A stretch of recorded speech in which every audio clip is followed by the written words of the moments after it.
Dito mulai menciptakan lagu pada tahun 2013 saat ia berkuliah di perfilman di Australia.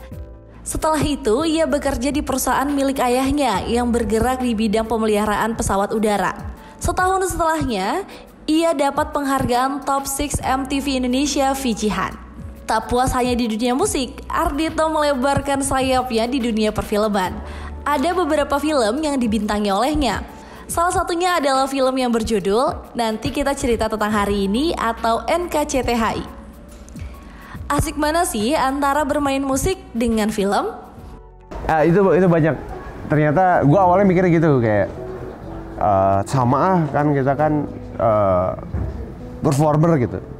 Dimana kayak kalau misalnya udah di kandang 321 ya lo jadi performer gitu. Tapi ternyata beda untuk menjadi seorang aktor itu.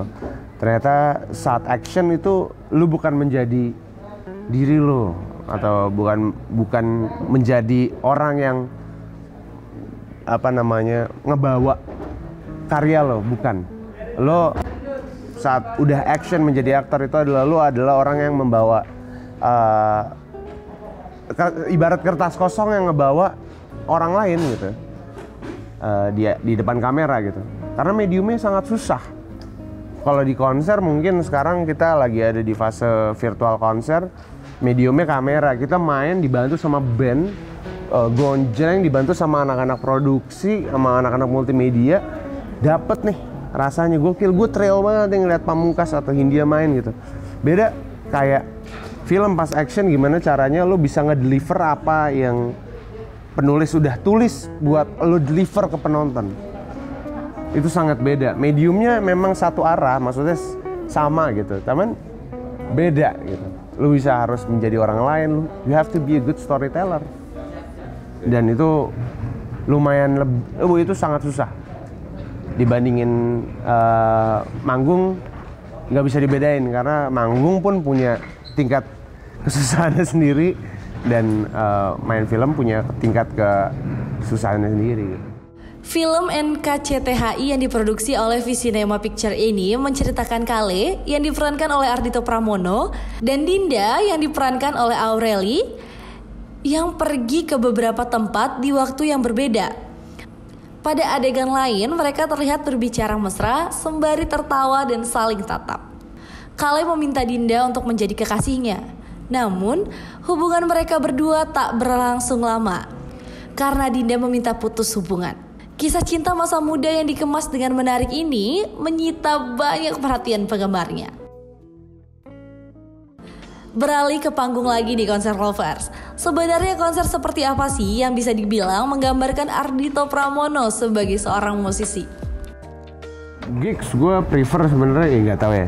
Gue dikasih gigs kecil, terus di cafe doang, di bar gitu, ala Tom Waits, manggung sambil ngerokok juga kayak kalau gue kelewatan nih gue. Gelas sampai pecah gue, hancur lah waktu itu emang. Kita di Senopati pernah waktu itu Senopati Christmas, malam Christmas. Tempatnya dingin banget cuy, sialan. Gue kan jadi mesen minuman terus kan untuk mengangkatkan badan. Pas mau minum gelasnya kelepas pecah. Yang nonton kan waduh gitu. Jadi gue dikasih gigs kecil agak ngelunjak, dikasih gig gede juga kayak lah kenapa lo mabok gitu. Kayak maksud gue pengen gigs yang dimana orang-orang yang menonton itu adalah orang-orang yang tahu musik gue, orang-orang yang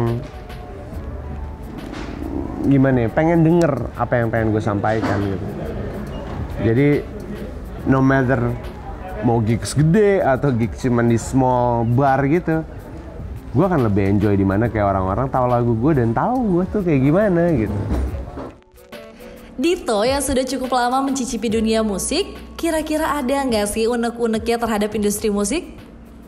Zaman Miles Davis ketemu sama Chet Baker juga sebenarnya sama aja bro.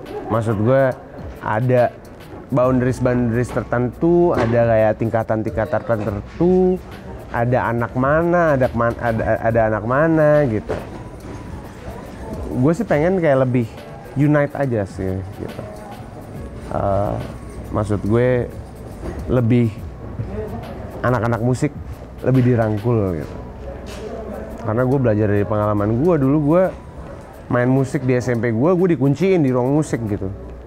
Karena emang nggak boleh main musik gitu. Jadi kayak gue punya mimpi untuk ngerangkul semua musisi ini.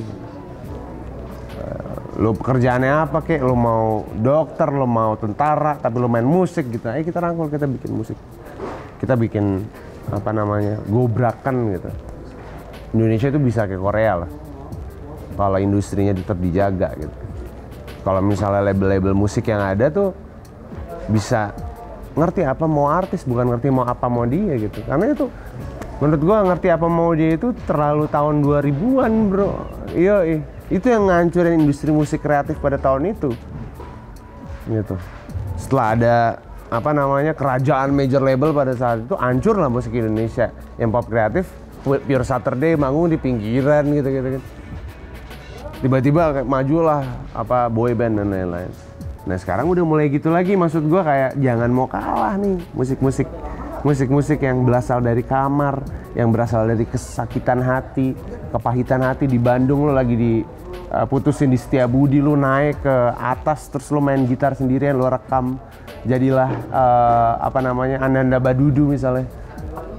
Itu jangan mau kalah sama apa yang selalu menjadi monster di industri permusikan. Kita musisi, tugas kita berkarya.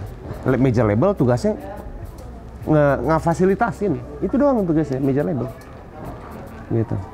Ide dari kita. Saat major label udah mencoba untuk, ini gue nggak ngomong soal major label doang ya. Indie label juga kadang-kadang gitu.